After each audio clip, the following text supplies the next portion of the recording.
Hello, my name is Cynthia with Mindful Creative Muse. Today I'll be sharing more information about what is creative self-care, as well as some writing prompts and exercises for you to explore and define your own creative self-care practice. And I'll be sharing a bonus at the end, which is a life wheel, so you can take a closer look at how maybe your current definitions and your life are matching up and how to take some steps to make some changes. So join me, we'll get started. I personally define self-care as anything that helps you to de-stress, something that nourishes you, supports you, obviously in a healthy way.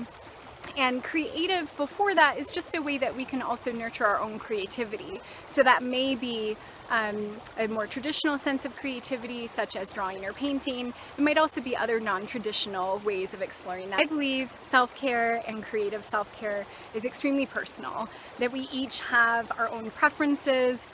One thing that might light someone else up or help nurture and support them might just frustrate another person or drain them.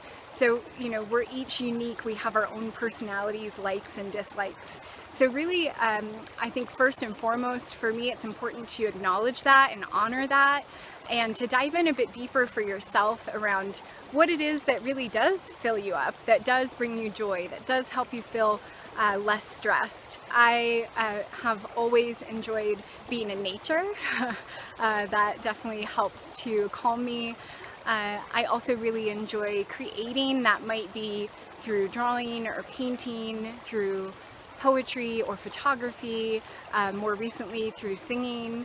And so this ebbs and flows, but what I've also noticed is that it depends exactly where I am in that moment on what might really nourish me and what might drain me in the moment. So I think it's important to recognize for self-care what balance you need as far as being introverted or having alone time, as well as connecting with friends or family, being more social, and both can be really restorative depending on your personality and your energy levels.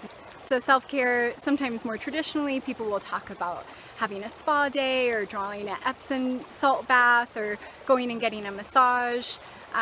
It can also be really simple of just turning off the TV and giving yourself some space.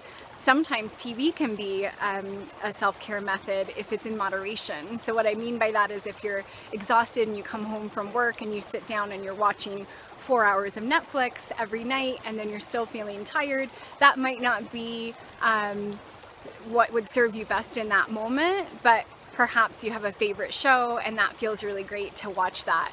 So I think the main thing with self-care is that it's highly personal, it's different for everybody.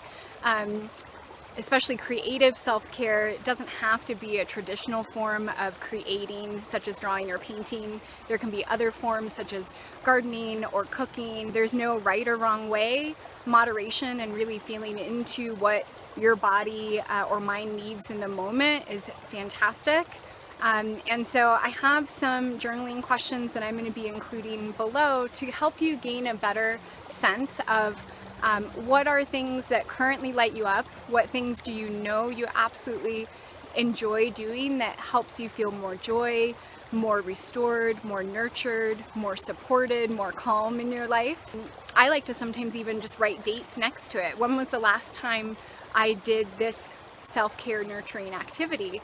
So that can be sometimes interesting to just notice, oh, I love doing this thing. Maybe I love being in nature, but I haven't done it in 3 months, or haven't been outside in a foresty area in 3 weeks, or whatever that looks like. And why is that?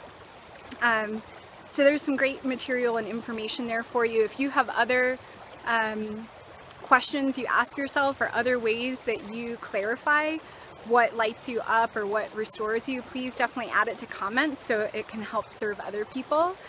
And then that awareness around when was the last time you did something really brings me into the next piece, or the bonus that I mentioned, which is a life wheel. You may have heard of this. It's a great visual way to sort of get an idea of how full you might be in a particular area. So what I mean by that is this wheel has different categories. It might be your health, it might be your spirituality if that is present for you. It might be your relationships or your support system. And it's in the shape of a pie. I'll include information as well below about how you can explore this. And if you think of from 0 to 10, 10 being the most fulfilled, your ideal, how you want to be really supported, if you feel you're completely aligned with where you want to be, let's say in regard to health, you would be at a 10. If you're on the complete opposite spectrum of that, or if you're really struggling with a particular area, if you feel like there's some maybe room for opportunity to give yourself some more support in an area, then maybe that number would be a little bit lower.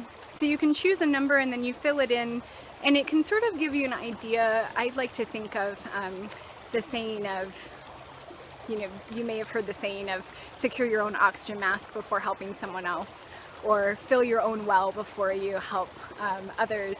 So I like to think of this, even though it's a pie shape, I like to think of it as a well, and how full is my own well in this moment. And it's great, it can be a great gauge. I sometimes will do it monthly, I'll sometimes do it weekly. When I first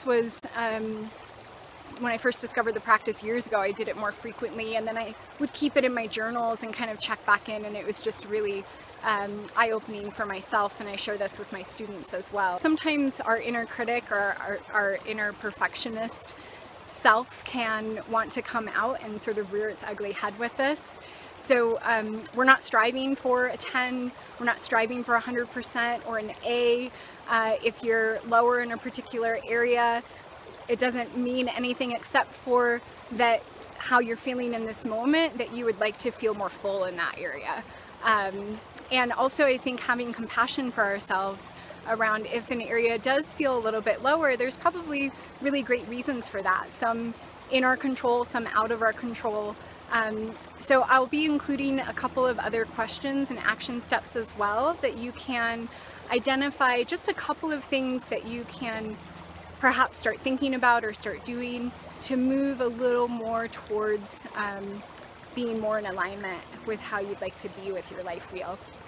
So I'd love to hear how that exercise goes for you, if you've done it before in the past or if this is your first time. And especially if you do it over time and kind of check back in, I'd love to hear how that progresses for you as well. So just a couple of things I'm sharing with you today. If you like anything I shared, please like the video, or you can subscribe as well so you have notifications of when our next videos will be coming out. Again, my name is Cynthia with Mindful Creative Muse, and you can find more information and some additional mindful art free lessons at mindfulcreativemuse.com. So until next time, be well.